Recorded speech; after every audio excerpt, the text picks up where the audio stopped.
Perfeito. Então, a professora Elaine é uma amiga muito querida e também minha sócia, né, nesse empreendimento, que é o Perfil Trauma Dental Brasil, e também na questão da clínica, né, nas atividades profissionais presenciais também, que é na Cabiodontologia. Temos aqui hoje 3 sócios da Cabiodontologia, a doutora Camila Barbosa também, nos prestigiando. Então, hoje nós temos aqui então, a doutora Elaine para poder comentar sobre o capítulo. Então, a professora Elaine, ela é mestre e doutora, né, em dentística pela Universidade Federal de Santa Catarina. Ela é autora do livro Caderno de Dentística, Clareamento Dental e vários outros capítulos em livros também.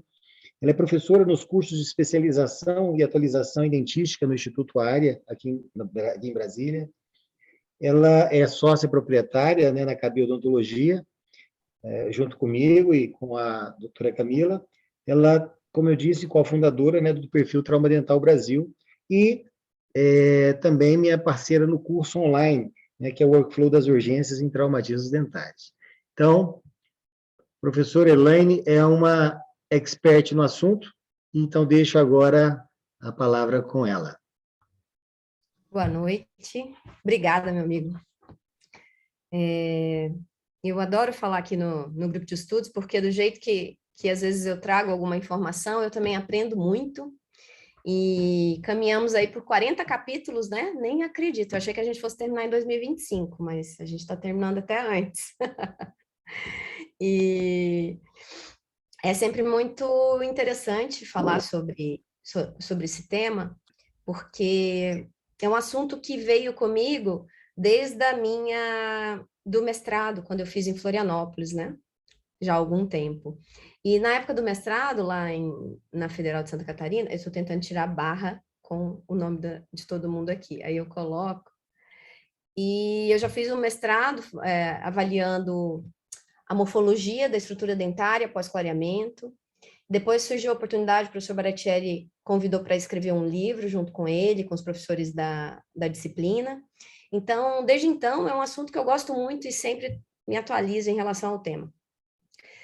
Eu comentei com a Camila que a gente vai falar sobre um assunto polêmico, e clareamento em si não é tão polêmico, mas clareamento em dentes traumatizados, né, em dentes traumatizados descoloridos é um tanto polêmico. E eu convido vocês a gente caminhar ao longo do capítulo do livro, que, aliás, eu fico sempre impressionada com esses capítulos, porque são muito completos, eles têm sempre todos os tópicos dos temas, e eu não tinha lido, Rogério, esse capítulo, esse livro na minha trajetória. E eu falei, poxa, eu estava lendo algumas coisas e ele contando histórias do clareamento. Falei, por que eu não li isso antes, né? Tive vários artigos para ler, eu podia ter lido aqui.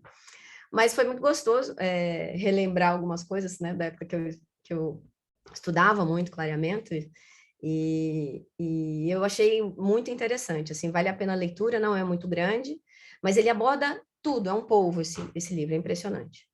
Então, convido vocês a gente caminhar um pouquinho pelo pensamento, não é um livro escrito pelo Andreasen, né, um capítulo, por outros 3 professores, que inclusive tem alguns artigos, eu estava pesquisando também, já tinha lido artigos do Down, clássicos, assim, para a gente, convido vocês para a gente conhecer, né, a cabeça desses professores e saber um pouquinho da literatura. Eu deixo vocês à vontade para perguntar a qualquer momento. Eu gosto muito da forma da gente, né, responder no momento da aula, não me importa, não precisa, pode parar a aula, não tem problema algum. Eu acho que fica muito rica, eu consigo beber uma água, então fiquem à vontade para perguntar, tá bom? Refletindo um pouco sobre o substrato que a gente vai fazer o clareamento, ou seja, a estrutura dentária. Qual situação entre esses 2 sorrisos pode incomodar mais? Né? Um sorriso, cor A3, A3,5 ali no canino, mais uniforme, né, de certa forma, ou a segunda foto, onde a gente tem uma harmonia de cor e um dente fora da paleta de cores, né? Tá na moda agora falar paleta de cores. O que vocês acham? certamente essa situação, eu vou colocar para baixo aqui, certamente essa situação onde a gente tem um dente apenas escurecido. Para a gente ter uma ideia geral do clareamento, nós fazemos clareamento por conta dos dentes desvitalizados. E nós fazemos clareamento desde 1864. Olha que história. Eu relembrei essa data aqui no capítulo, porque eu não me lembrava, sabe? Eu falava assim, há mais de 100 anos, mas eu não me lembrava exatamente a data. E esse relato de caso surgiu por conta do esclarecimento pós-endodontia. Então, nós estudamos clareamento há muitos anos e começou nessa situação. Mas a história do clareamento, ela foi muito intensa na técnica, porque tentava se clarear de uma forma, digamos assim, jogar uma bola de canhão para matar uma formiguinha. Então, era uma mistura de produtos muito ácidos, uma mistura de produtos com pH muito baixo, aquecimento, né? Aquecimento intenso. Quem lembra de vocês, eu não sei se alguém tem mais de 20 anos de formado, que... Por favor, me ajudem aí, não me deixe só nessa. Quem lembra que a gente colocava uma gase umedecida de peróxido de hidrogênio sobre o dente, com isolamento, e aquecia uma espátula ao rubro, gente. Eu acho que esse contexto é muito legal para quem está na graduação, quem está recém-formado. Então, a gente aquecia a espátula como se fosse marcar um animal, aquecia, ficava vermelha, olhava para ela, está vermelha, encostava na gase, e a gase fazia... Tss. Era assim o clareamento. Era técnica termocatalítica, porque o calor libera mais oxigênio e assim a gente consegue maior infiltração do produto na estrutura dentária. E ao longo dessa história, o clareamento ficou com um peso muito intenso, né, de causar endodontia, reabsorção cervical, anquilose, e com toda razão. Olha essa técnica. Uma vez eu abri um livro em língua espanhola, não me lembro de que país era, que eu não esqueço, me arrependo profundamente de não ter tirado uma foto, mas era uma moldeira metálica ligada à tomada com peróxido de hidrogênio a 70%. E a gente usa hoje no máximo 35%, 40%. Então, esses efeitos adversos que a gente ouviu falar na época da faculdade, para quem tem mais de 20 anos de formado, e ainda muitas vezes ouve falar, tem essa história por trás. Mas a gente evoluiu em muitas coisas, e eu quero conversar com vocês sobre isso aqui na aula. Então, numa situação como essa, de um dente escurecido, nós podemos pensar, talvez no clareamento, né? Se você for protesista, talvez você pense na primeira coisa como uma faceta ou uma coroa. Eu sou da dentística, então eu vou sempre pensar no conservador antes, para depois pensar nos passos seguintes. Mas podemos conversar, sem problema nenhum. E vou dizer o porquê. Mas muitas vezes eu também escolho a faceta e a coroa. Mas existem critérios que a gente pode discutir, que a gente vai discutir ao longo da aula. Então, será que a gente faz um clareamento intracoronário, externo, caseiro, ou a gente parte para a faceta ou para a coroa? Vamos pensar juntos aqui. Num paciente relativamente jovem, num paciente de 20 anos de idade, se a gente partir para uma faceta ou para uma coroa, ele logo entra no ciclo restaurador, não é verdade? Na espiral da morte dentária, quem acompanha o trauma dental sabe da espiral. Então, iniciar um procedimento restaurador no paciente muito jovem significa aumentar o ciclo. E se eu já partir para uma coroa ou uma faceta, talvez ele vá ter que repetir novamente daqui a 15 anos. Muito bem feito, 10 anos, talvez 5 anos, talvez, se a adesão não for tão boa. Então, a gente não sabe quantas vezes ao longo da vida esse paciente terá que refazer esse tratamento. Então, muitas vezes, a gente opta pelo clareamento. Pode ser que ele se canse, porque o clareamento não é eterno, e o clareamento também, assim como as restaurações não são. Pode ser que ele se canse e ele queira, com 40 anos, fazer a sua faceta ou a sua coroa. Então, ainda terá possibilidade de tratamento. né? Então, essa é uma visão muito pessoal, mas que eu quero trazer para vocês para a gente pensar um pouquinho nessas situações. E outra coisa, né? Muita gente pergunta assim, mas, professor, o clareamento não enfraquece o dente? O paciente pergunta muito, né? Será que não enfraquece o dente? E ainda mais o dente em que a gente vai, né? Abrir a câmara pulpar, deixar ela provisória ali para poder clarear. Depende. O que é enfraquecer o dente, né? É um preparo? É a broca na mão do dentista? Ou é um produto químico fazendo ação sobre o dente? Os dois têm efeitos adversos. As duas situações têm efeitos adversos, né? E a gente precisa ponderar o que é importante e o que não é importante naquele momento. Porque pode ser para aquele paciente o clareamento seja muito bem indicado, mas para outro paciente não. E já posso antecipar para vocês que a quantidade de estrutura dentária é, muitas vezes, o fator norteador da nossa decisão.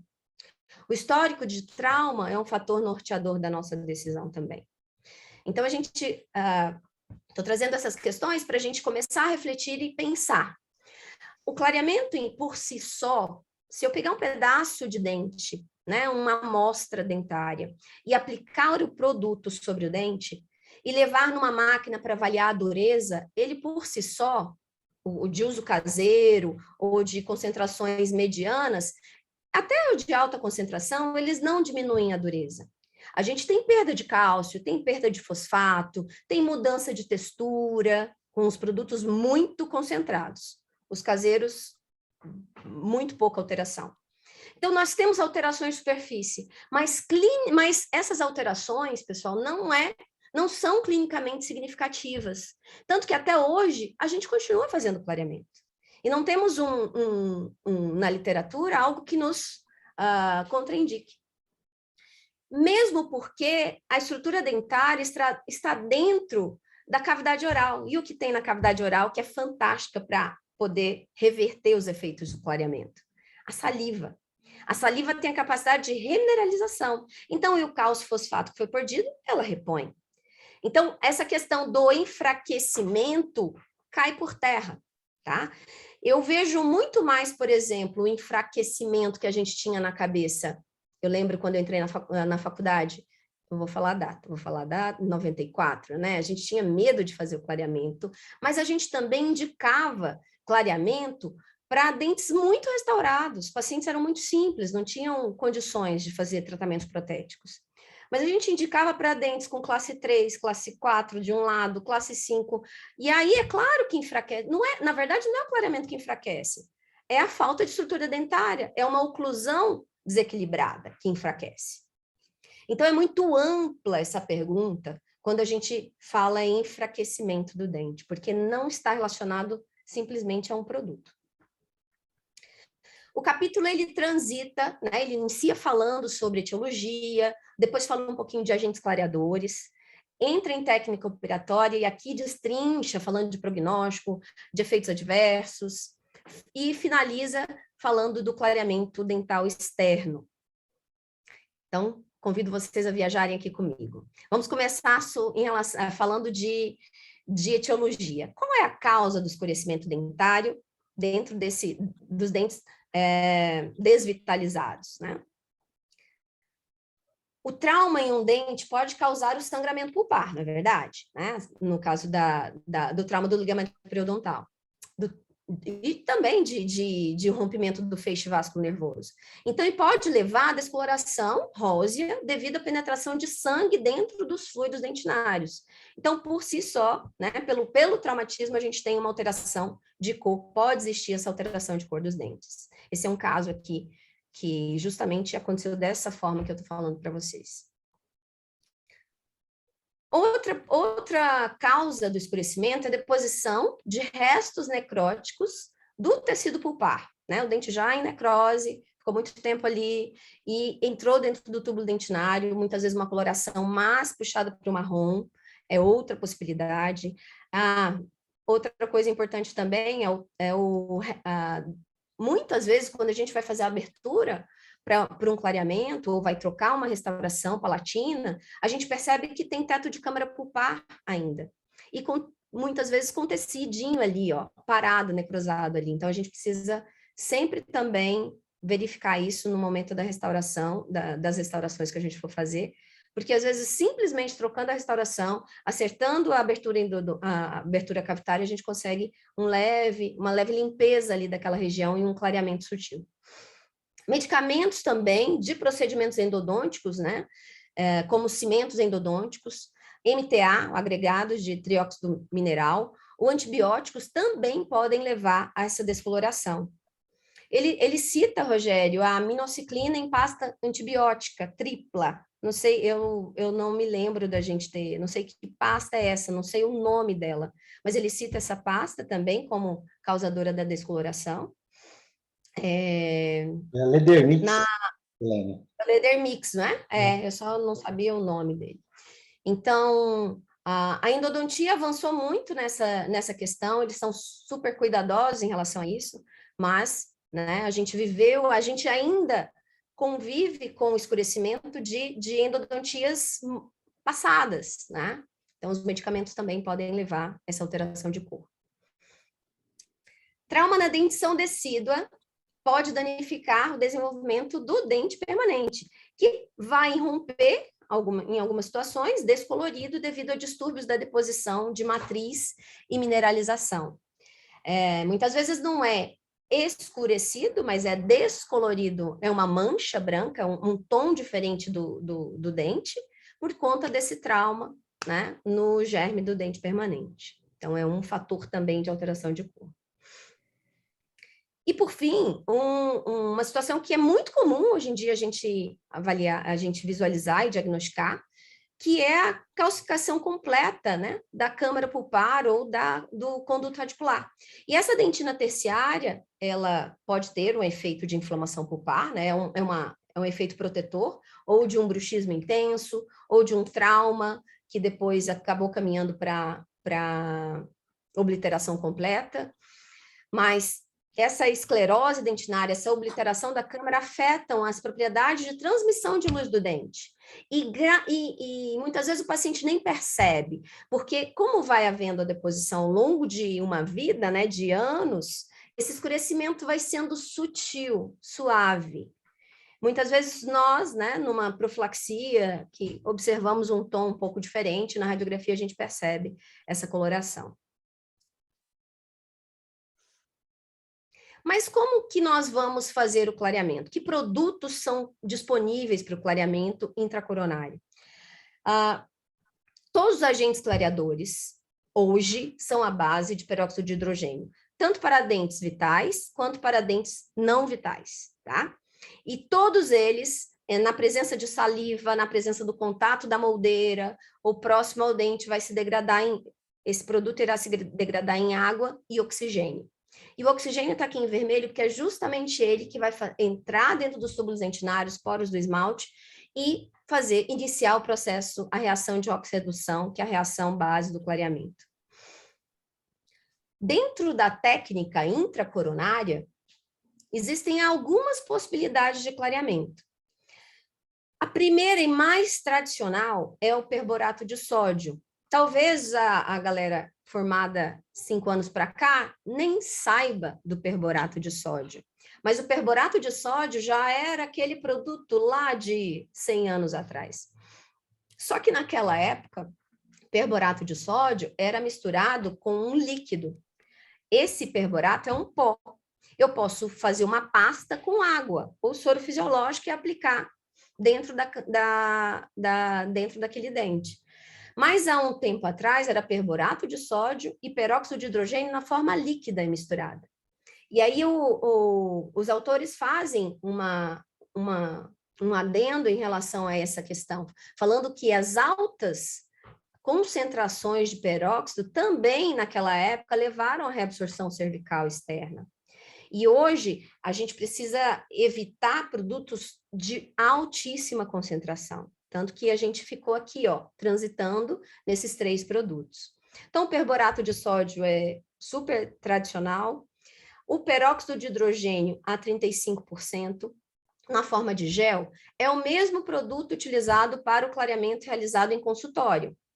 Exemplo, Whiteness HP, Whiteness HP Max, o Palesense Boost, Pola Office, é a mesma coisa. Não precisa ter um produto para o clareamento intracoronário, né? No caso do clareamento externo.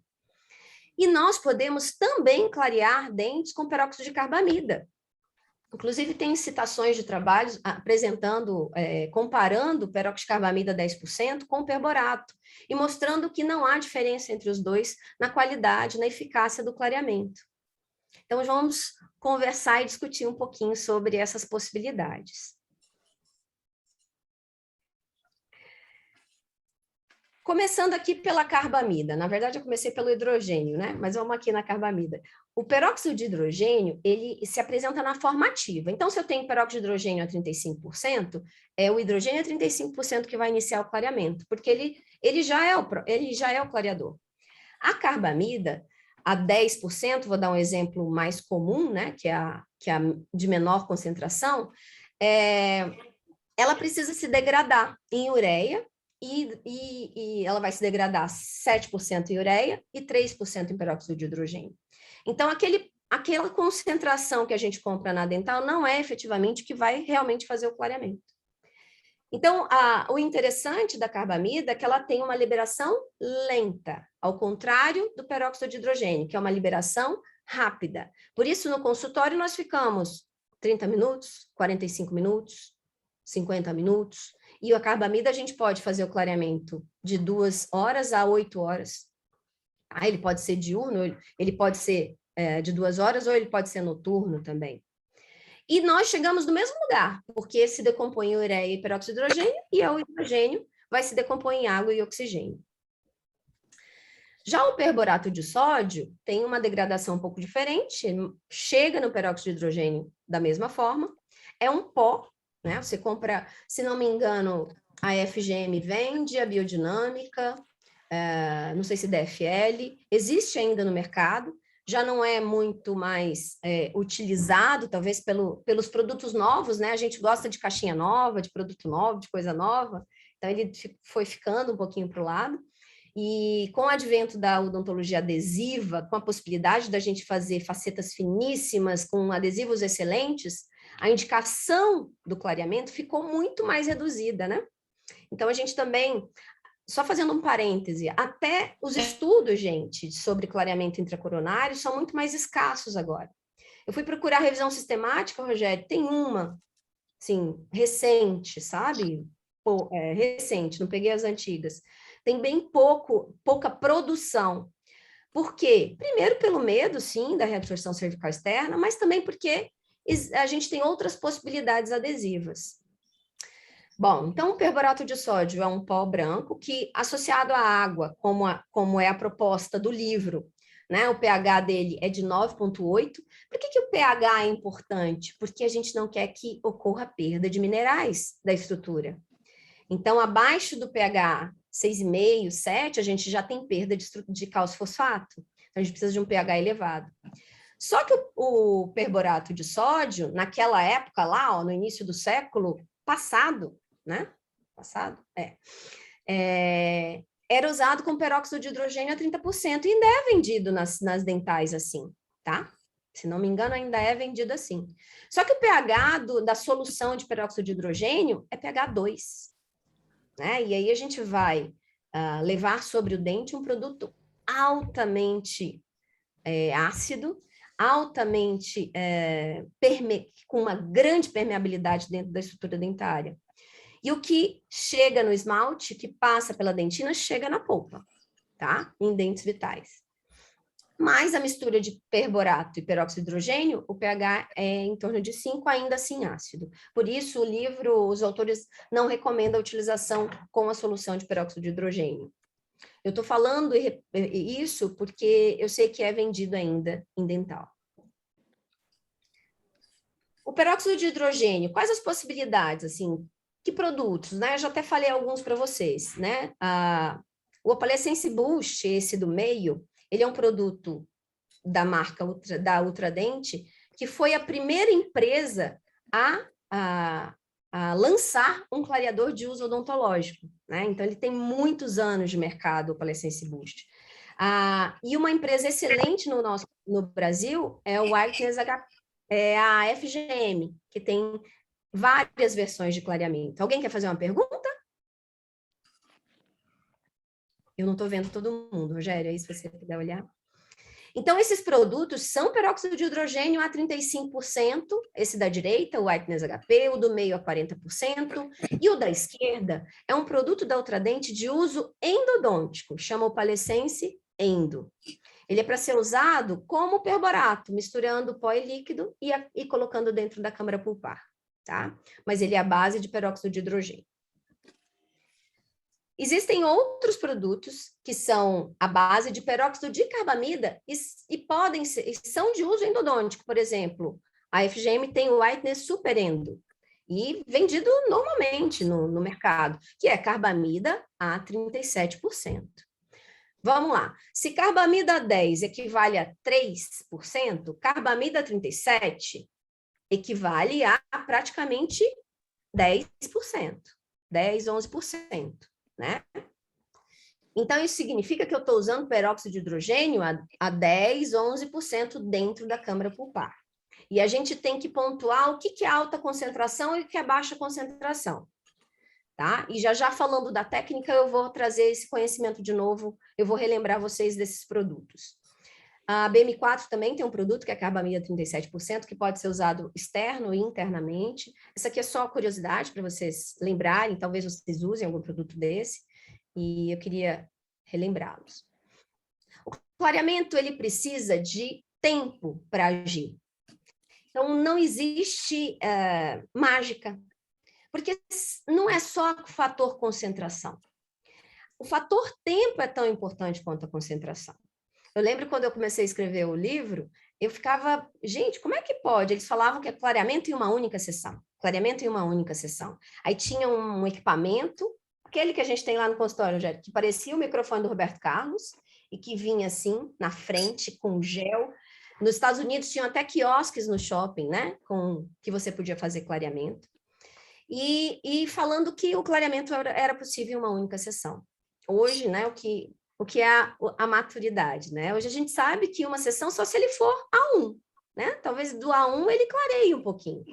Mas um dente A3,5 nunca vai clarear numa sessão só de clareamento externo, em consultório. Então, requer tempo. E com o tempo, aquele produto vai se degradando em água e oxigênio. E esse oxigênio vai atingir as moléculas cromóforas, o pigmento. O pigmento na física, gente, são estruturas complexas, são grandes, e elas não conseguem ser eliminadas da estrutura dentária. O clareamento, com a reação de oxirredução, transforma essas moléculas, que eram grandes, em menores e mais claras. E aí, por um processo de difusão, essas moléculas são eliminadas da estrutura dentária. E assim, o dente fica mais claro. Então, isso é ainda hoje, eu acho super interessante isso, é uma teoria. Mas é a teoria mais aceita, tá? Em relação à forma, né, que é realizado o clareamento. Só para a gente enfatizar que o clareamento, assim como qualquer medicação, possui efeitos colaterais. E mesmo assim, nós sabemos os efeitos colaterais, mesmo assim a gente toma uma medicação para dor de cabeça, porque os efeitos são maiores do que os efeitos adversos. Os efeitos benéficos são maiores que os adversos. E quais seriam esses efeitos sobre a estrutura dentária? Clareamento é um processo dinâmico que envolve a difusão do clareador para interagir com os pigmentos, envolve também alteração micromorfológica, ocorre perda de cálcio fosfato, e a mudança nos dentes que alteram suas propriedades ópticas muitas vezes, né? Dentes muito claros, imagina, você saiu do A3 e chegou no B1, aquele paciente tinha uma incisal super translúcida, e de repente ele foi para o B1 e a incisal diminuiu, aquele azulado da incisal reduziu. Por que reduziu? Porque mudamos as propriedades ópticas, a reflexão de luz. O dente ficou mais branco e aumenta o seu valor. O dente mais escuro tem o seu valor mais baixo. Então, esse dinamismo é interessante porque esse artigo não aborda no final, mas mostra que também Tudo bem, é um processo dinâmico, tem alteração, tem mudanças na superfície, mas também tem a saliva, que com a sua capacidade tampão, sua capacidade remineralizadora, consegue minimizar esses efeitos, que eu já falei para vocês, não são clinicamente significativos, tá? E aí os autores perguntam para a gente, né? Tudo bem, você fez a técnica realizando o clareamento. Quanto tempo depois eu posso fazer a restauração desse dente? A restauração desse dente, ela é feita pelo menos uma semana após o clareamento. Por quê? Isso, e eu digo que uma das certezas da literatura é isso, que o oxigênio do produto, do clareador, ele permanece na estrutura dentária por pelo menos uma semana. Muitos trabalhos mostram até 3 semanas. Permanece na estrutura dentária. O que o oxigênio causa no sistema adesivo ou na resina composta? Você já polimerizaram uma resina num laboratório ou até no consultório, de repente na faculdade, quem não sei se tem gente, tem pessoal da graduação aqui, e depois da restauração você colocou o dedo sobre a resina e ficou a digital na resina composta? Então é isso. O oxigênio do ar impede que aquela última camada da resina polimerize. Mas essa camada não polimerizada, ela é muito importante para a próxima camada, tá? Então, é exatamente isso que acontece. O oxigênio que está dentro do túbulo dentinário ou do esmalte dificulta a polimerização do sistema adesivo. Então, é interessante isso, é muito importante que a gente aguarde essa semana, pelo menos de 7 a 14 dias, para eliminar esse oxigênio e aí sim realizar a restauração. Isso em dentes vitais, como estou mostrando aqui, ou em dentes desvitalizados também, tá? Rogério, tem um áudio aberto, se puder fechar para mim, eu agradeço.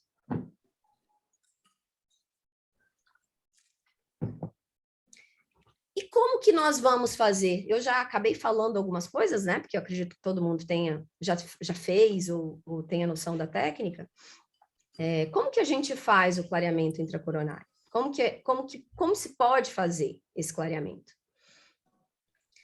Existem várias formas de realizar o clareamento. Eu posso fazer em dentes desvitalizados, né? Podemos fazer a técnica interna, que é a clássica, que é aquela lá de 1864, que é chamada walking bleaching, né? O clareador caminhando dentro da estrutura dentária. Não sei por que esse nome walking bleaching, a gente repete isso desde então. Eu posso fazer externamente nesse dente com moldeiras.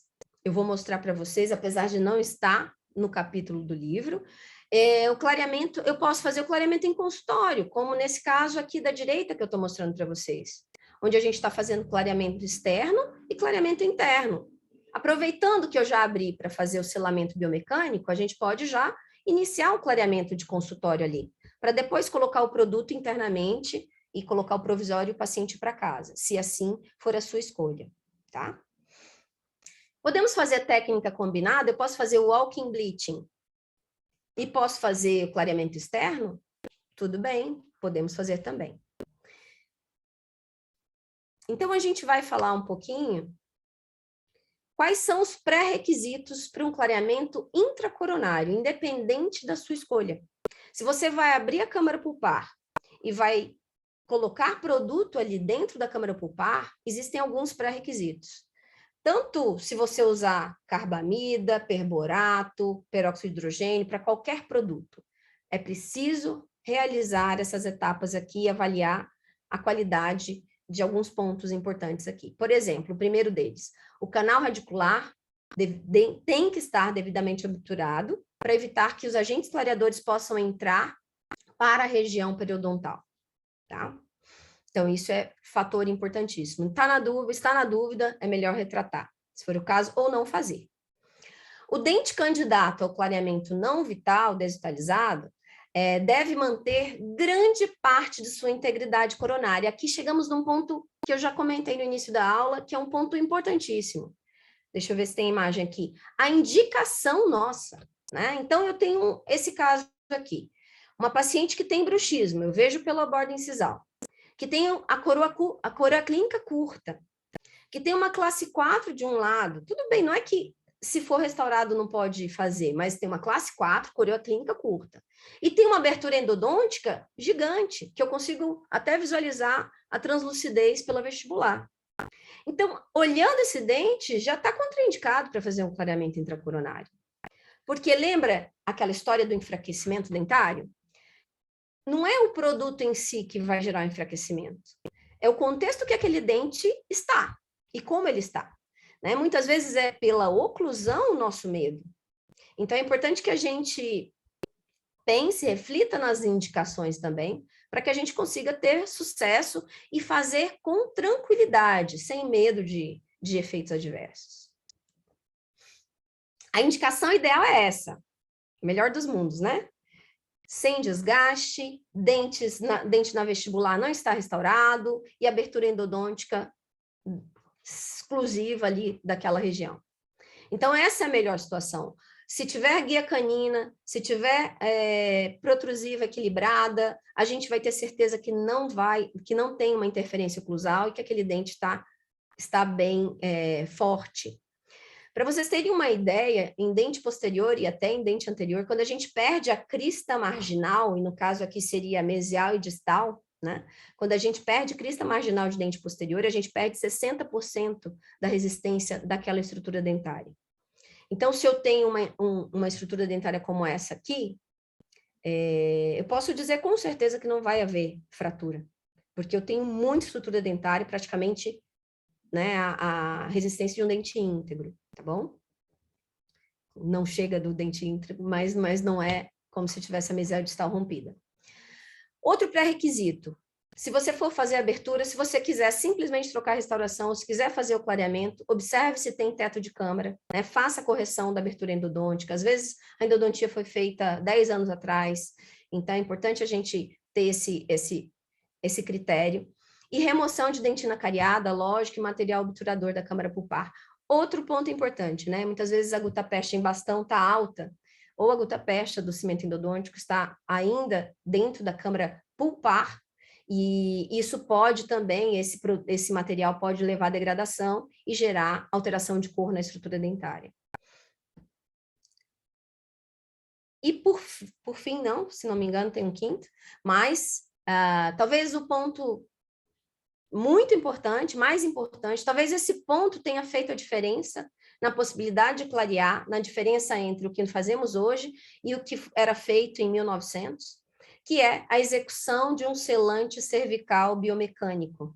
Isso é uma condição fundamental, tá? Então, é importante que a gente faça o vedamento daquela endodontia para só então realizar o clareamento. Se não fizermos isso, o dente é completamente vazado, né? É uma peneira, então tem os túbulos dentinários ali, e esse produto pode sim entrar em periodonto, em região periapical, e aí pode começar um processo de reabsorção, né? E tanto de casos que a gente viu no passado, né? Isso, se a gente associar com produtos altamente concentrados, com pH alto, a gente vai ter um slide só para a gente fechar esse ponto. Então, super importante, lembrete de professora, né? Todo clareamento intracoronário requer selamento cervical biomecânico. Não tem discussão. E será que a gente contraindica, já dei algumas deixas, né? O clareamento intracoronário em dentes amplamente restaurados, oclusão não balanceada, fora dos pré-requisitos, mas e o dente com descoloração severa? Por mais de 10 anos, por exemplo, é também uma contraindicação da técnica, porque por mais, olha só esse dente, o brincadeira de dente cor de barata, por mais que a gente consiga o clareamento, chegar no tom dos vizinhos não será possível. A gente sairá talvez um D4, não sei que cor é essa, D4, D5, e chegue num tom mais claro, mas efetivamente não é um clareamento satisfatório, tá? Então, a gente precisa também ter esse ponto de corte, né? Então, o Rogério comentou que na época do mestrado eu escrevi um livro com o professor Baratieri, não sei se vocês já se depararam com eles aí em alguma biblioteca, ele já virou história, não é mais vendido, mas eu fico muito feliz, tenho muito orgulho de ter escrito esse livro, e é base de tudo que eu faço até hoje. E eu quero que vocês acompanhem esse caso aqui, é um caso do livro. Então, na época, essa menina tinha ido à universidade para poder fazer um clareamento nesse dente, ela se incomodava com a cor dos dentes, mas a gente foi vendo que tinha lesão de cárie, tinha lesão periapical. Observem as fotos da parte superior, né? Então, o dente tem um grau de escurecimento, acinzentado. Na foto palatina, a gente percebe, né, com a mudança da incidência da luz, né, o grau de escurecimento desse dente. Lembrando que o clareamento não pode ser feito com essa lesão de cárie, então a gente fez a remoção e colocou em ionômero de vidro ali, para depois restaurar, porque a gente queria esperar o clareamento para saber a cor final do dente. E esse dente foi tratado endodonticamente. Olha o tamanho da lesão do 21 ali, né, que ela não sentia dor, ela não tinha queixa em relação a essa lesão periapical. E como que a gente faz a técnica? Rapidamente aqui. A gente mede a altura da coroa clínica do paciente, faz esse registro da altura da coroa clínica, protege esse paciente. Eu posso proteger com isolamento absoluto, mas eu posso proteger também com a resina bloqueada, barreira gengival. Desculpa, esqueci aqui o nome. A barreira gengival, tipo Top-Dan, Pau-Dan, e onde a gente vai colar aquela resina fluida em cima da gengiva, né, e protegendo ali a gengiva para poder aplicar o produto clareador. Como eu falei a vocês, avaliar, né, a qualidade da abertura endodôntica, otimizar se for preciso, fazer o acesso ao conduto. Nessa etapa aqui, a gente vai precisar desobturar 2 a 4 milímetros, tá? Ele fala sempre em 2 a 3 milímetros, 2 a 3, mas podemos chegar a 2 a 4 milímetros. E aí a gente vai desobturar ou com instrumento aquecido ou com instrumento rotatório. Ou se o endodontista fez, pedir para ele já deixar no ponto que você precisa, melhor dos mundos, né? E realizar esse selamento cervical biomecânico. Então, a gente fez o registro da altura da coroa clínica, desobturamos o conduto de 2 a 4 milímetros e aplicamos o material restaurador, que é o selador ali naquela região. Que material é esse? Já já a gente vai falar, né? Então, a história tá aqui, achei que o slide estava longe. Os autores citam o tempo inteiro IRM ou Cavite. Se não me engano, o Cavite, Rogério, é o Coltozol? Eu não sei se o Cavite é o Coltozol. Se alguém souber aí, pode abrir o microfone e contar para a gente. Mas eles fazem o selamento biomecânico com IRM ou Cavite, e eu proponho para vocês possibilidades descritas na literatura. Como eu sou da dentística, eu gosto muito de resina composta. Então, eu faço com resina fluida, que eu acho mais fácil de colocar num local que a gente não está visualizando bem. Pode falar, Rogério. O Cavite é um cimento provisório sem eugenol, Sem eugenol. da 3M. Joia. Então, é o cimento provisório, os dois, né? O IRM e o Cavite. Então, a nossa proposta aqui, e o que você vê descrito na literatura, em livros, como o do Paulo Coagliato, que eu acho que é a literatura nacional mais nova sobre o assunto, em artigos, é o uso de ionômero de vidro, fosfato de zinco, mais antigo, MTA, cimento de ionômero de vidro modificado por resina e resina composta. Eu acho que as resinas fluidas, elas melhoraram demais a qualidade. Nós temos resinas fluidas com 70% de carga, 80% de carga, e super resistentes, bem que ali não há necessidade disso. Então, a gente vai conseguir um bom vedamento com a fluida, porque ela vai escoar melhor. Eu acho que tem pergunta, Rogério, que eu estou vendo o bate-papo aumentando ali, depois você checa.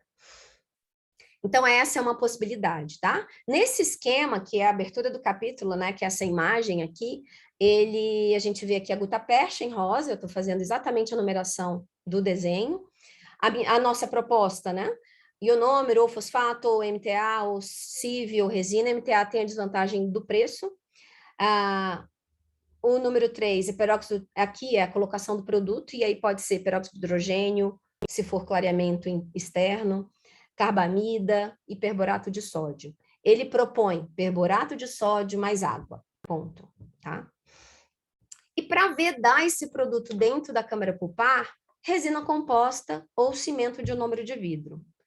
E aí fica ao gosto do freguês, porque só precisa ser um material provisório resistente. Porque esse produto que está dentro da câmara pulpar vai ter a liberação de oxigênio, e oxigênio geram gases. E aí, muitas vezes, eu não sei se aconteceu com vocês, mas já aconteceu comigo, da resina, pum, sair ao longo de um dia para o outro, né, de uma sessão de clareamento para o outro. Então, é interessante que a gente coloque um material resistente, que quando o paciente fecha a boca, não tenha contato com o inferior, para evitar impacto naquela região, né, tirar de oclusão a resina, tá? Não o dente, a resina. E assim a gente consegue uma restauração provisória nesse período mais resistente. Elaine, Oi. a Lili está perguntando aqui, né? Para usar a resina, segue o protocolo com ácido fosfórico e adesivo também? Sempre, sempre, desculpe, né? Segue o protocolo tradicional.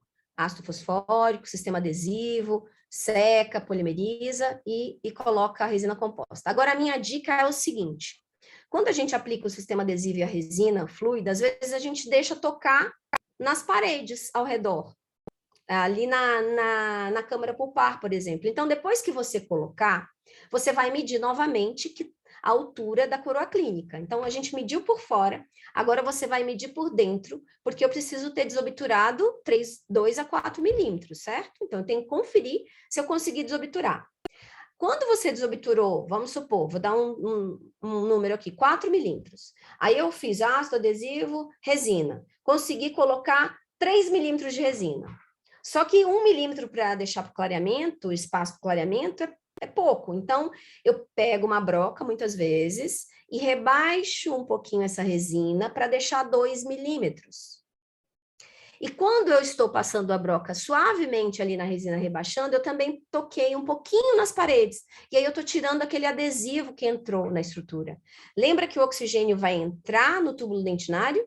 Então, se eu utilizei adesivo, eu preciso passar uma broca ali para limpar aquele adesivo ao redor, para o produto realmente conseguir entrar, tá bom? Professora, eu coloquei ionômero de vidro, preciso fazer isso? Precisa também, porque você sempre vai ajustar a espessura desse ionômero, dessa resina, e o ionômero pode tocar nas paredes, e aí também impedir um pouco a entrada do produto, tá? Então, qualquer um desses aqui, a gente vai ter que revisar para remover o produto que caiu ali nas paredes ao redor do selamento biomecânico, tá bom?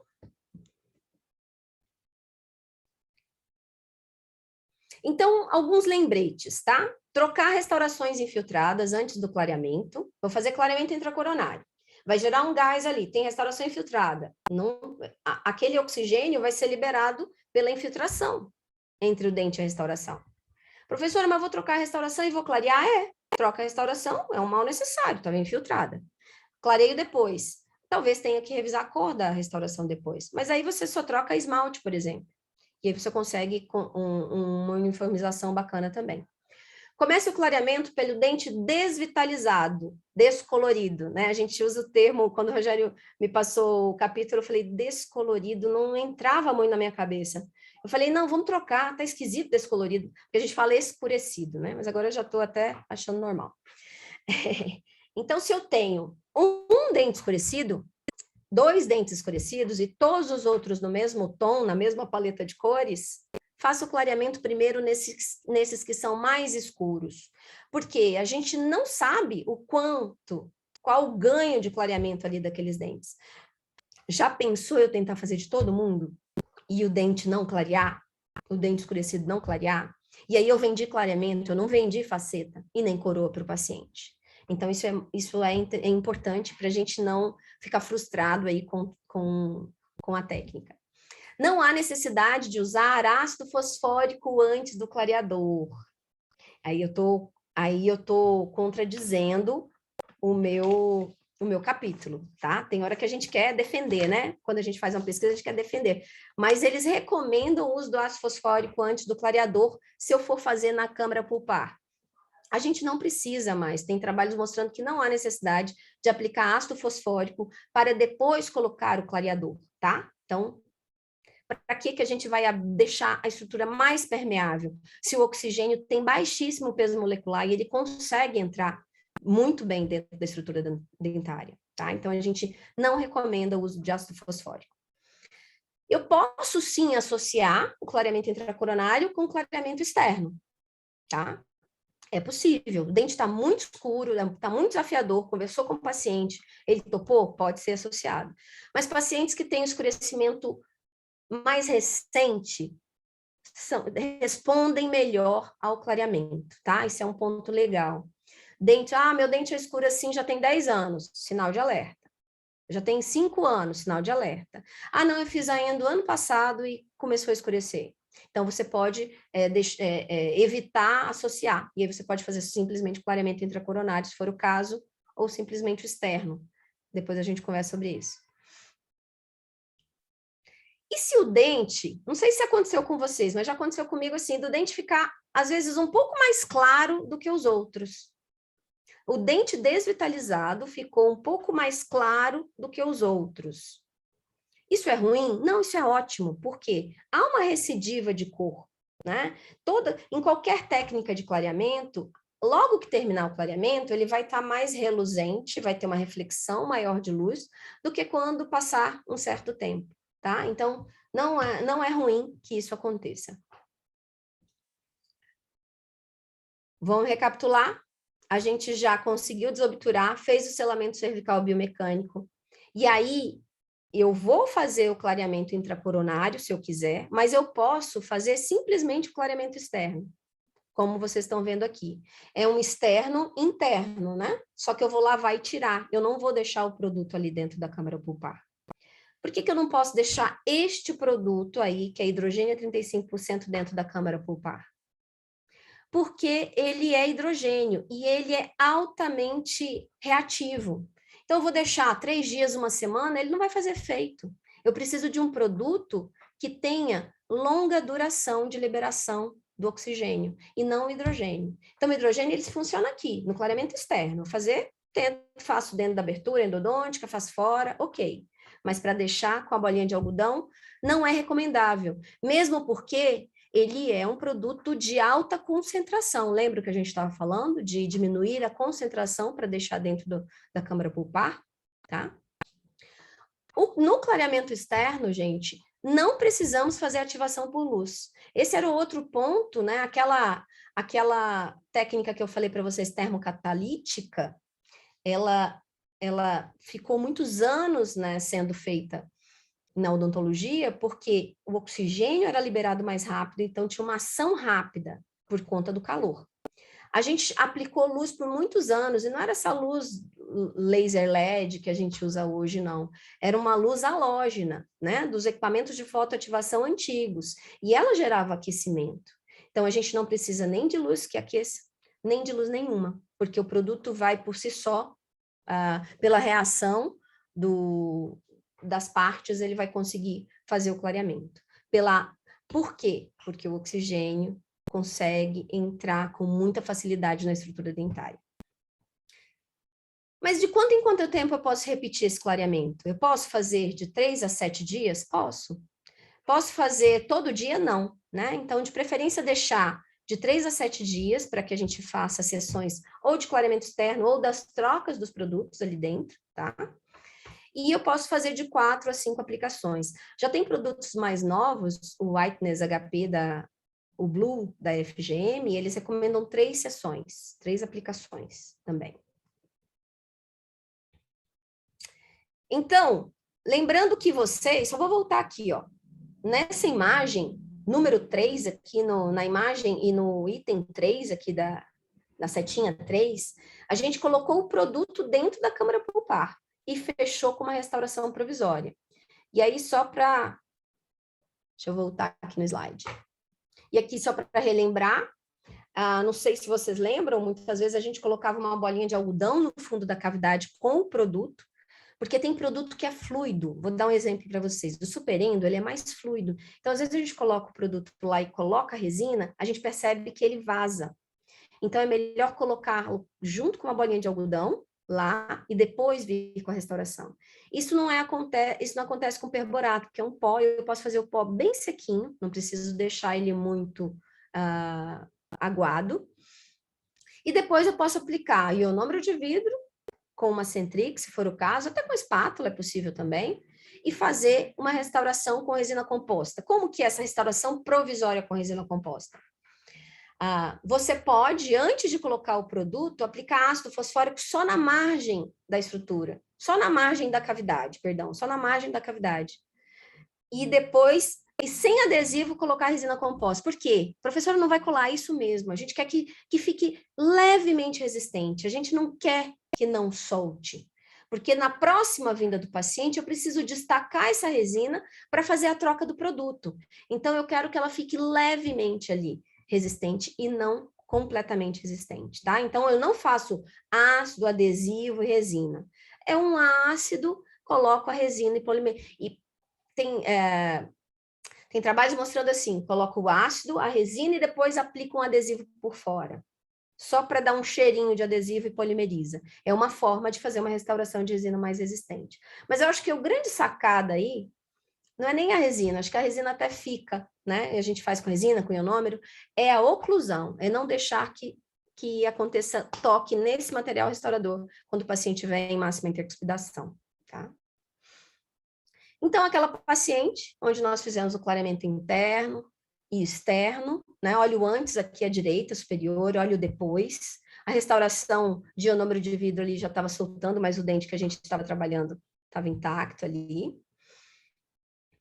Então, se esse clareamento externo e interno que eu escolhi foi bem sucedido, eu posso aplicar não o hidróxido de cálcio. Eu não sei vocês, mas eu aprendi a colocar hidróxido de cálcio na cavidade, certo? Quem coloca hidróxido de cálcio após o clareamento intracoronário?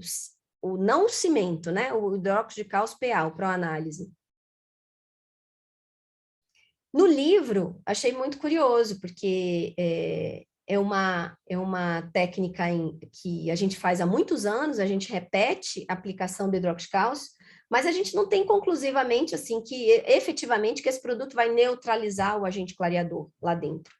E os autores não aplicam após o clareamento. Eles esperam uma semana para restaurar e não aplicam o produto. Talvez eles deixem com uma bolinha de algodão. O fato é que eu terminei o clareamento, eu não tenho que esperar uma semana para poder fazer a restauração? Então, eu aplico hidróxido de cálcio para análise dentro da câmara pulpar, sim. Eu brinco que é uma benzidinha, né? Apesar de que uns autores aplicam, outros não. Mas já que eu vou esperar, eu espero já com o hidróxido de cálcio para análise. E agora, se passou 7 dias com o produto, eu vou fazer a minha restauração adesiva direta, né? Então, cheguei ao final do clareamento mesmo, esperei os 7 dias e restaurei. Então, esse é o protocolo. A única diferença aqui é que a gente não fez o ácido fosfórico, vou só voltar aqui, a gente não faz o ácido fosfórico antes do produto intracoronário e a gente aplica o hidróxido de cálcio para análise, tá? E tem alguém no bate-papo falando aí, Rogério? Na verdade, os colegas estão comentando aqui o que eles fazem também. Fala para mim, quero saber. A Vera falou que aplicava, acho que relacionado ao hidróxido de cálcio, né? A Fabiana está colocando aqui que nunca colocou, mas eu não sei do contexto. Pois você pode falar aí, Fabiana, você não coloca, nunca coloquei relacionado ao ataque ácido e adesivo? Não, O hidróxido de cálcio, deve ser o hidróxido de cálcio para análise. Hidróxido de cálcio, hidróxido de cálcio. A Vera falou relacionado a aplico hidróxido de cálcio. A literatura nacional, se vocês abrirem os livros nacionais, todos recomendam hidróxido de cálcio para análise. É legal ver outras coisas, né, vindo de outros países, assim, para a gente visualizar. A Fabiana também falou relacionado ao hidróxido de cálcio PA. Muito bem. Então, progredindo aqui um pouquinho, agora eu quero falar com vocês, muitas vezes a gente se questiona assim, por que eu vou indicar o clareamento intracoronário se eu vou ter que ficar refazendo esse clareamento, né? Com mais frequência do que trocando restaurações, lógico, né? Se fizer uma faceta, vai ter maior longevidade do que o clareamento. E alguns trabalhos até me surpreenderam, assim, volta e meia eu dou uma olhada, afinal, esse trabalho foi para a última aula que eu dei de clareamento, e é um acompanhamento de 25 anos, e eles utilizaram, olha só, clareamento de consultório com carbamida 10. Por que de consultório? Porque estava lá no consultório, simplesmente, né, não usaram carbamida 10%. E fizeram também, colocaram a carbamida 10% dentro da câmara pulpar, e acompanharam por 25 anos. 34 dos 40 pacientes tiveram uma boa estabilidade de cor em relação aos dentes adjacentes. A taxa de sucesso foi de 85%. O que isso mostra aqui para a gente? Isso mostra que a gente sempre associa clareamento intracoronário com peróxido de hidrogênio ou perborato. Mas a gente associa pouco com carbamida de baixa concentração. Até existem aqueles produtos, né? O da FGM, que é carbamida 37%. Mas é possível fazer o clareamento também com produto de menor concentração. Qual é? A 10%, carbamida 10, tá? Então, isso é um ponto só para nos alertar, né? E, de repente, pensar em outras possibilidades. Esse outro trabalho aqui avaliou que o clareador durou 2 anos. O clareador é ótimo. O clareamento durou 2 anos, né? Foi um acompanhamento de 2 anos. Né? Então, chegar numa taxa de sucesso após 25 anos de 85%, eu, Elaine, acho um pouco otimista, né? Pelo que a gente observa na clínica. Esse outro trabalho aqui acompanhou por 2 anos, com resultado interessante também. Já acho mais viável. Esse outro trabalho aqui, eles acompanharam 95 dentes e observaram que após 3 anos aconteceu uma recidiva de 20% dos casos. Eu já acho mais realista. E lembrando, esse é um dos trabalhos que falam de reabsorção. Utilizaram a técnica walking bleaching com perborato de sódio e água e não tiveram nenhum caso de reabsorção cervical em 95 dentes clareados. Daí a gente já percebe que nessa década aí, 1980, de 80 para cá, a técnica de clareamento mudou. O selamento cervical biomecânico foi instituído, os produtos usados eram menos concentrados e não eram na forma líquida. A forma líquida é altamente permeável. Então, olha que a história já vem mudando aí a questão da reabsorção. E agora eu quero falar de reabsorção, rapidamente, para a gente começar a fechar. É assustador, né? A gente pensar na possibilidade de ter uma coroa na mão, né? Depois de um clareamento. Não é depois do trauma, né? Que trauma a gente sabe que tem suas consequências, mas depois do clareamento, que é, teoricamente, um procedimento estético. Eu acho que muitas vezes é psicológico também, tem outra função, mas é considerado estético. Os autores, eles mostram, né, alguns casos de reabsorção. Vamos olhar aqui esse dente. Olha a abertura, olha o tamanho, a largura desse conduto radicular, né? Eu já olharia para ele e falava, não vou indicar clareamento aqui nessa situação, porque eu tenho espessuras finas de paredes aí, né? Então, aconteceu reabsorção nessa situação. E eu não sabia, Rogério, assim como no trauma, né? Posso caminhar para reabsorção ou para anquilose, no clareamento também, né? A gente fala só de reabsorção. Você não ouve, nos livros aí de faculdade, falar em anquilose. E eles apontam também a anquilose como uma possibilidade, né? Nessa outra situação aqui que eles mostraram no capítulo. E aí, gente, eu tinha uns slides antigos. Calma, vocês não vão precisar ler isso aqui, não. Isso aqui é só para ilustrar uns slides antigos de um professor meu que dava aula, professor Luiz Clóvis, muito querido, e ele tinha essas tabelas mostrando que, olha só, acompanha aí comigo, peróxido de hidrogênio, esses produtos que apresentaram reabsorção eram usados, as situações que tiveram reabsorção eram utilizados solução de peróxido de hidrogênio, tá? Tinham trauma, alguns tinham traumas prévios, outros não. Todos utilizavam calor, vão vendo a data aí, né? 85, 90, tal.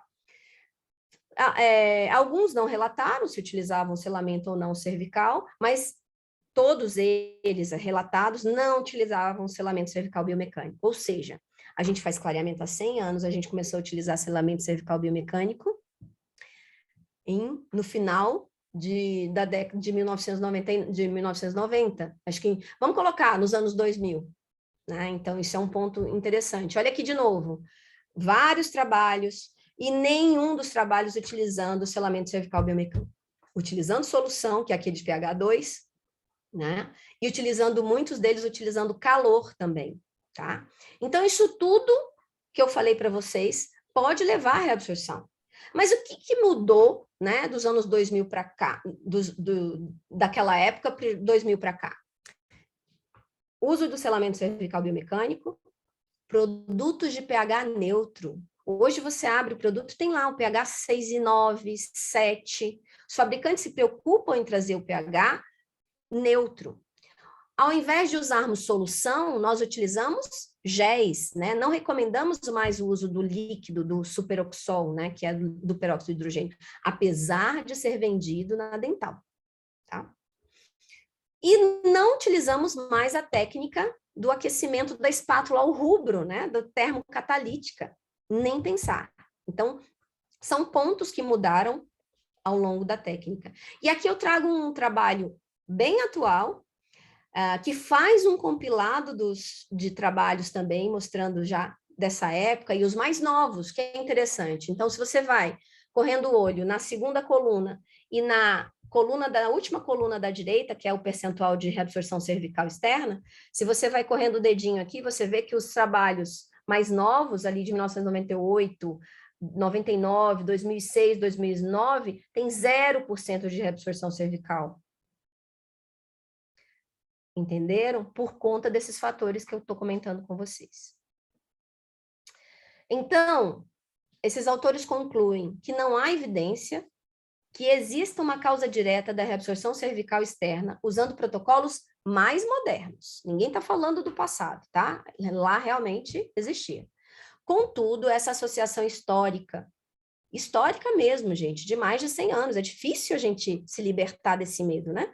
E o risco hipotético deve ser relatado ao paciente que precisa consentir a realização por meio de um termo de consentimento livre e esclarecido. Como é uma técnica delicada e tem toda essa história por trás, é interessante que a gente tenha um termo de consentimento desse paciente, ou que seja muito próximo de você, né?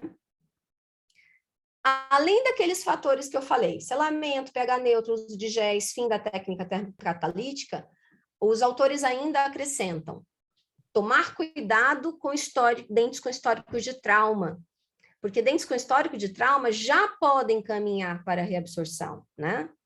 E aí a gente ainda assim realizar o clareamento, então tomar cuidado com esses dentes. Evitar alta concentração de peróxido de hidrogênio, foi o que eu falei para vocês. Vai fazer o peróxido de hidrogênio na cavidade? Ok, mas na sessão de consultório, nunca deixando o produto de uma sessão para outra confinado dentro da câmara pulpar, tá? E aí eles concluem que, levando em consideração essas recomendações, o clareamento interno do dente traumatizado representa um tratamento de baixo risco, mas é um pouco contraditório, né, com esse cuidado do histórico de trauma. Às vezes, com o tempo, né, decorrido mais longo, a gente pode fazer essa indicação. Para a gente fechar, será que eu posso tentar fazer apenas o clareamento externo?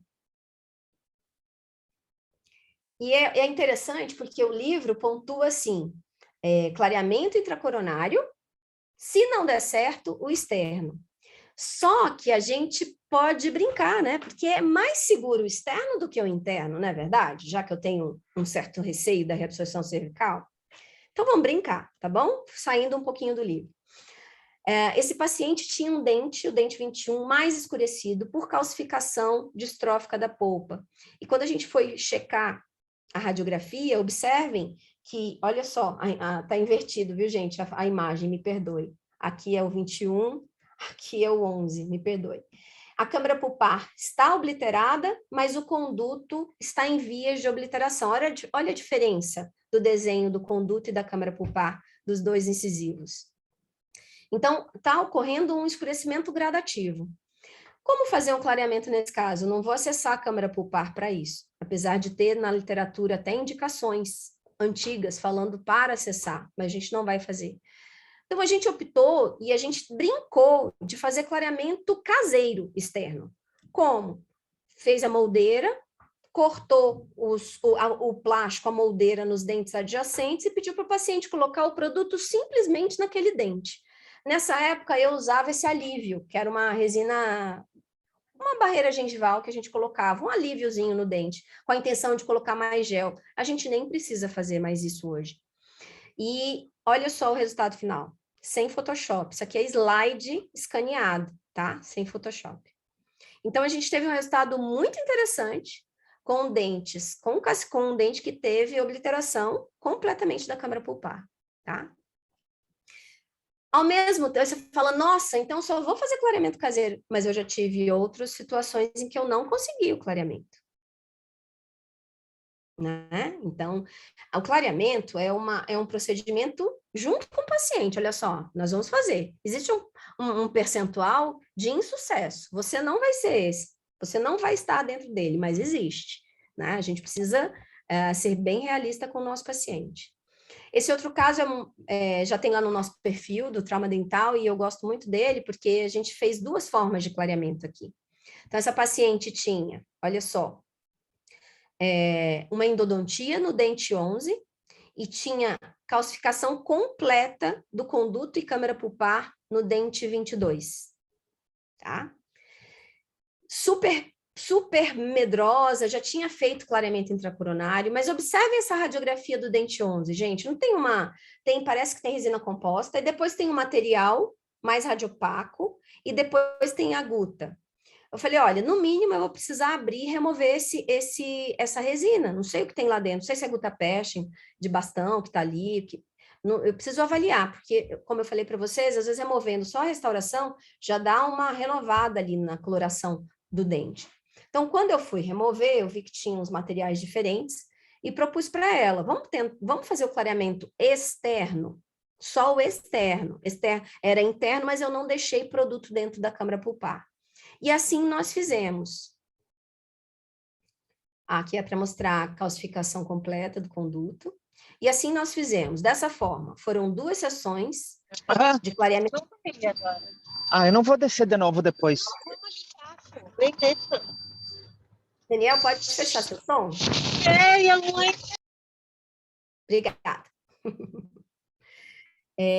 São 2 sessões de clareamento. Nós fizemos 2 sessões de clareamento de consultório externo e interno. Perceberam que é de consultório externo e interno, do dente 11, com selamento cervical biomecânico, tudo que a gente falou aqui na aula.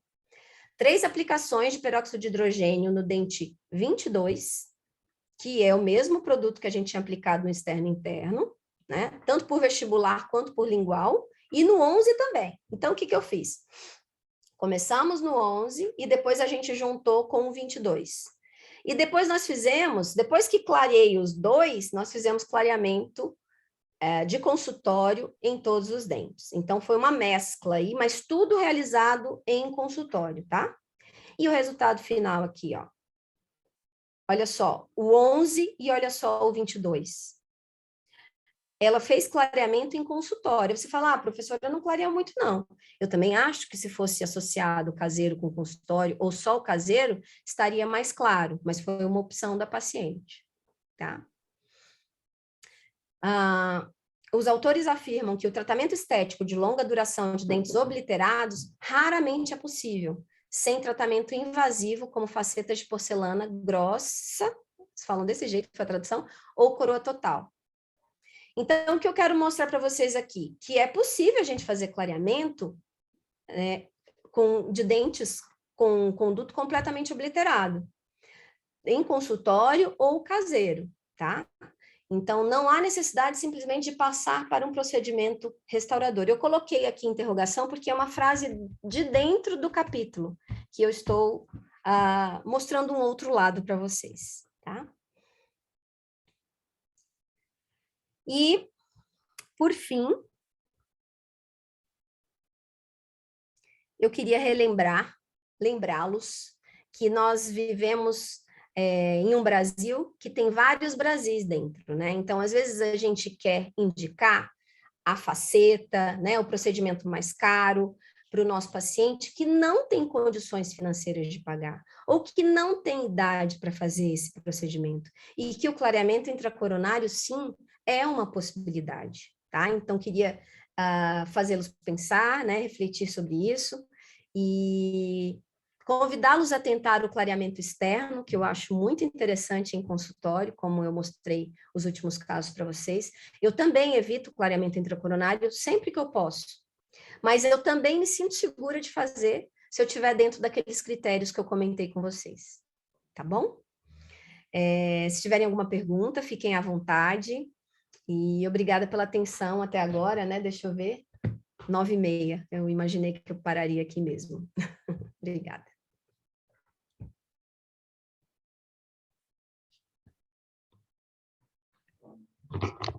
Compartilhar, Elaine.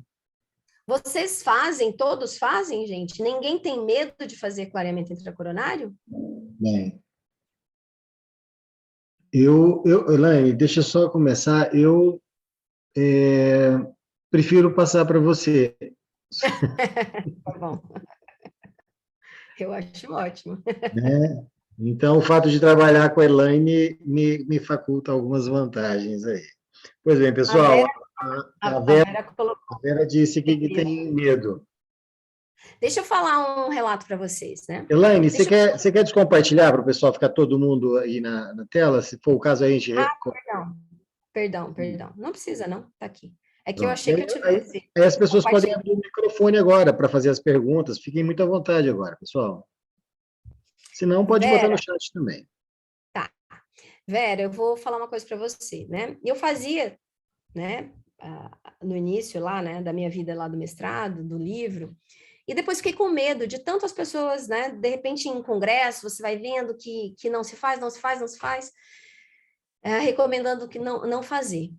Tem um professor que ele trabalha na Ultradente, nos Estados Unidos, chamado Renato Miotopala, ele é endodontista.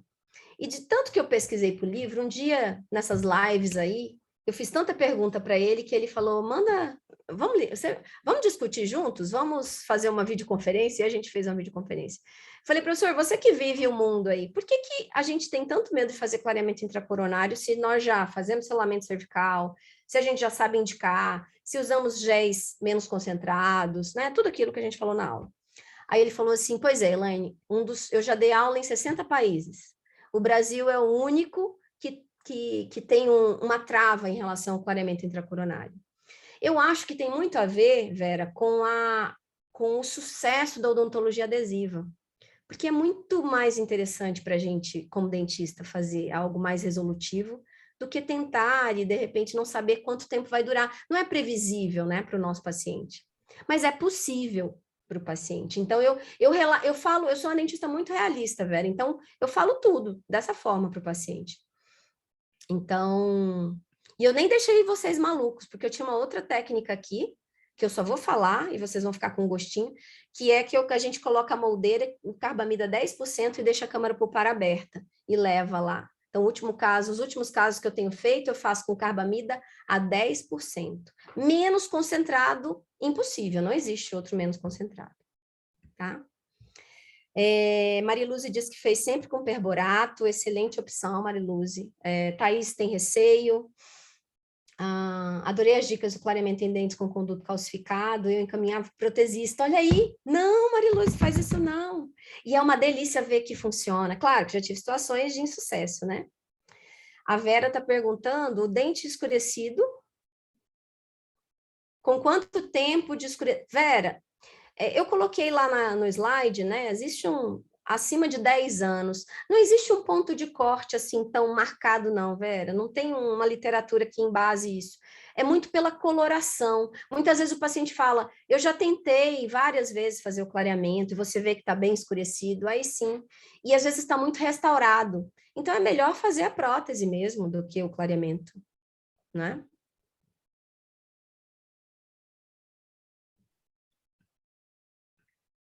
Eu acho que eu deixei todo mundo exausto, mas só para brincar, eu vou passar rapidamente aqui, depois vocês olham na internet, clareamento inside outside, olha aqui, ó.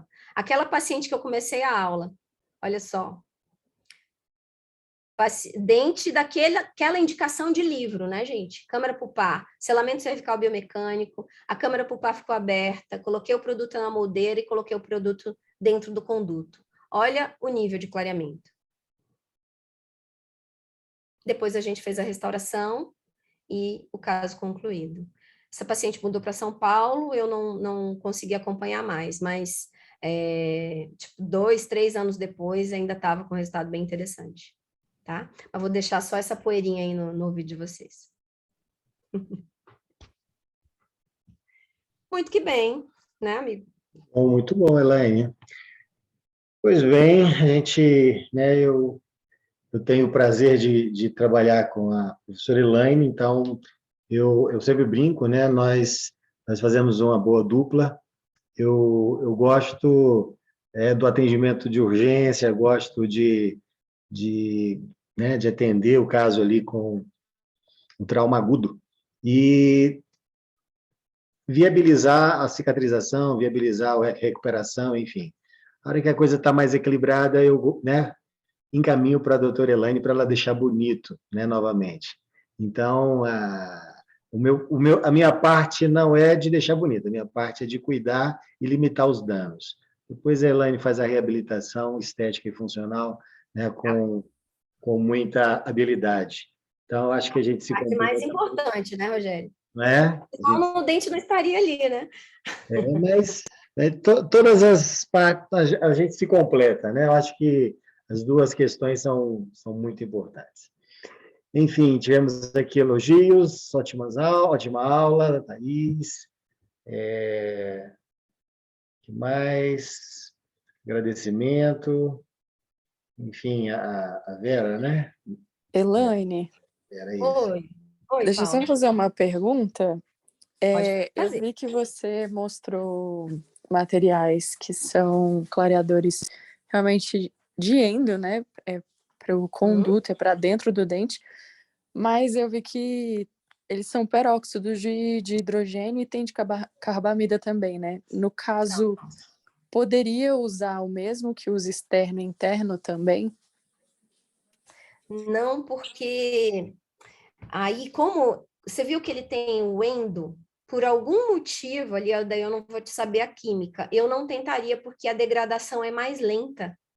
Por que a gente usa o externo e interno no consultório? Porque é peróxido de hidrogênio de uso ambulatorial, tá? Talvez essa pergunta sua seja em relação ao palescenciendo da Ultradente, que é o único que ele é peróxido de Isso, hidrogênio, né? esse mesmo. Eu acredito que não, Paula, mas apesar de ser hidrogênio, tá? Eu acho Tá, melhor joia, não. obrigada. Esses produtos são difíceis de encontrar, são mais caros, e os outros a gente tem acesso muito mais fácil.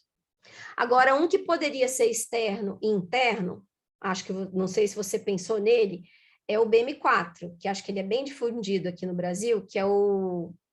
Você lembra desse BM4? Você lembra dele, da imagem, Paula? Não, esse não.